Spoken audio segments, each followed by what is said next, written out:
Chaque jour que nous passons, est-ce que tu sais que quand tu passes comme ça, les mystiques, les satanistes te regardent mal. Les sorciers, les sorcières te regardent mal. Les méchants te regardent mal.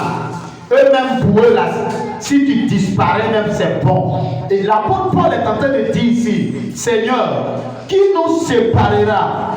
Le verset 35 dit quoi? Il dit, qui nous séparera de l'amour de Christ? Sera la tribulation. L'apôtre Paul, ils ont traversé des temps de tribulation. Les disciples de Jésus ont traversé des temps de tribulation. Tout ça là, Satan faisait ça pour qu'ils abandonnent la main de Dieu. Mais l'apôtre Paul dit, qui nous séparera de l'amour de Christ? Sera la tribulation. Est-ce que ça sera la faim qui va te séparer de l'amour de Dieu? Est-ce que ça sera les persécutions qui vont te séparer de l'amour de Dieu? Et dans tout cela, il dit, dans tout cela, on ne peut pas se séparer de l'amour de Christ manifesté en Jésus-Christ. Il dit, même les anges ne peuvent pas nous séparer de l'amour de Christ.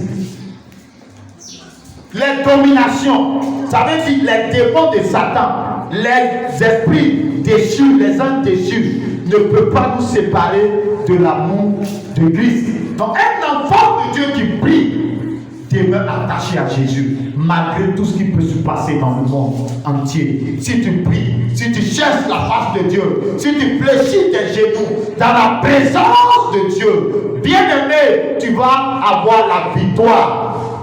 L'apôtre Paul est en train de nous dire ici, si nous prions, si nous cherchons la face de Dieu, si nous aimons la prière, la présence de notre Dieu, il dit que nous allons toujours triompher des dominations, des sorciers, des mystiques, des marabouts, des féticheurs, des situations de la vie. On va triompher de l'échec, on va triompher de la mort. Il dit même la mort ne peut pas nous séparer de l'amour de Christ.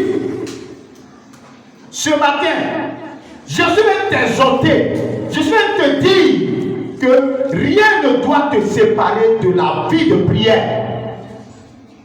Rien ne doit te séparer de la vie de prière. Jésus lui-même sur la terre, étant Dieu, nous a montré le modèle qu'on prie, on doit prier. Lui-même il était Dieu, il a eu besoin de la prière. Donc ce qui veut dire que nous on a plus besoin de la prière que de lui-même. Tu veux être sauvé, tu dois avoir une vie de prière.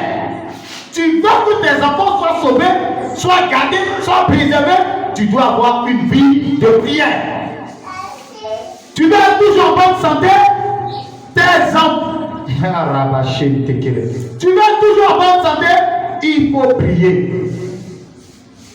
Une personne qui prie dans sa maison, même si tu es sorti, que tu es fatigué, dès que tu rentres dans ta maison, la fatigue doit te quitter.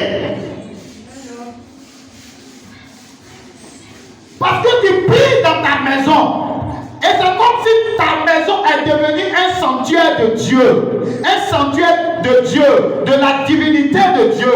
Les âmes descendent, ils remontent. Les âmes descendent, ils remontent là. Mais si tu ne pries pas, les démons vont te visiter. Tu dois prier. Tu n'as pas l'argent, tu ne pries pas. Quand tu as l'argent, tu es chaud pour la prière parce que tu as mangé ton ventre est plein. Non! Souvent, il faut prier même en jeûne. Prie en jeûne. La semaine, si on ne te donne pas jeûne, tu ne gênes pas. Tu peux même faire 1 mois, 2 mois, tu es là, tu ne gênes pas. Et puis, tu es enfant de Dieu, ça ne te dit rien. Hein? Non, on voit que tu étais là. Ah, mais je vous plains. Je vous plains. C'est pas normal. Un enfant de Dieu qui ne prie pas, il est malade. Parce que quand moi je ne prie pas, soit une journée, c'est comme si je suis malade.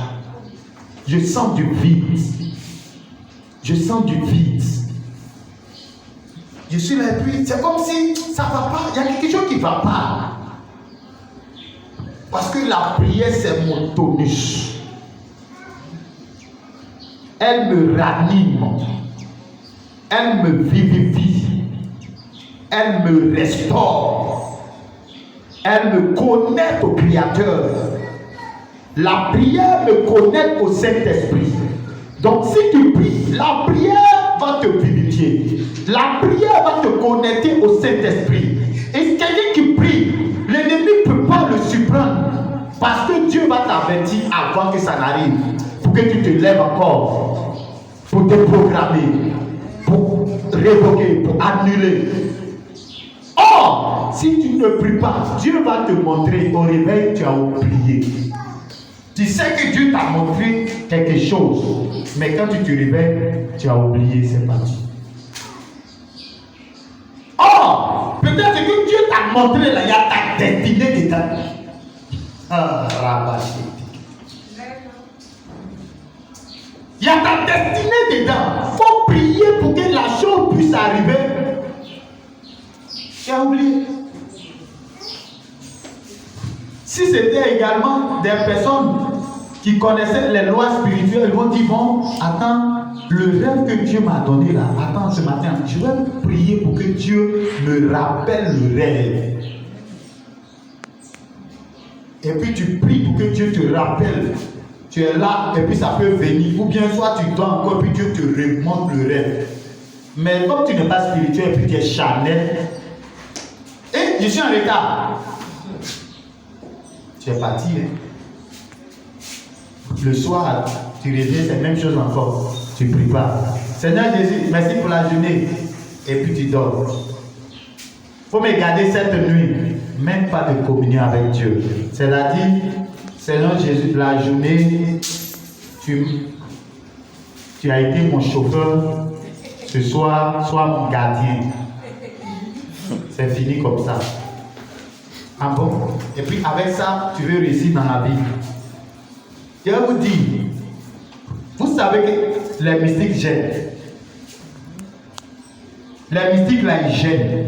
Eux qui sont mystiques, ils gênent et puis ils prient. C'est-à-dire, pour te tuer là, ils gênent et puis ils prient pour que son Satan là puisse les oser pour qu'il te tue. C'est pourquoi Jésus disait aux disciples, si votre justice ne dépasse pas celui des pharisiens, vous ne pouvez pas entrer dans le royaume des cieux. Les pharisiens là, ils ne connaissaient pas Dieu. C'était des rétrogrades. C'était des gens qui se disaient qu'ils étaient détenteurs de la loi, de la parole. Mais c'était des personnes qui étaient très loin de Dieu. Mais malgré ça là, chaque semaine ils gênent. Chaque semaine ils sont assidus au temple. Ils faisaient leurs offrandes. Ils faisaient, c'est-à-dire tout ce que les religieux font là. Et ils respectaient tout. Mais Dieu dit qu'ils sont loin de lui. Maintenant Dieu dit aux disciples, si votre justice, c'est-à-dire tout ce que les pharisiens font là, si vous ne faites pas ça, et puis les dépasser, vous n'allez pas entrer dans le royaume des cieux. Alléluia. Ici, là, tu es venu pour t'attacher à Dieu. Tu es venu pour avoir une vie de prière. Tu es venu pour que tu puisses aller au paradis. Parce que souvent, quand la faim te colle, tu oublies le paradis. Si le péché se présente à ta porte, tu dis, je vais pécher après, je vais demander pardon à Dieu. C'est dans ça, il y a ceux qui sont allés pécher, ils n'ont plus de retour. Et ils sont partis comme ça. Donc, chaque jour, tu dois être en prière. Pourquoi? Pour dominer le péché. Être en prière pour dominer toi-même ta propre chair, tes propres désirs, tes propres émotions, tes propres pulsions.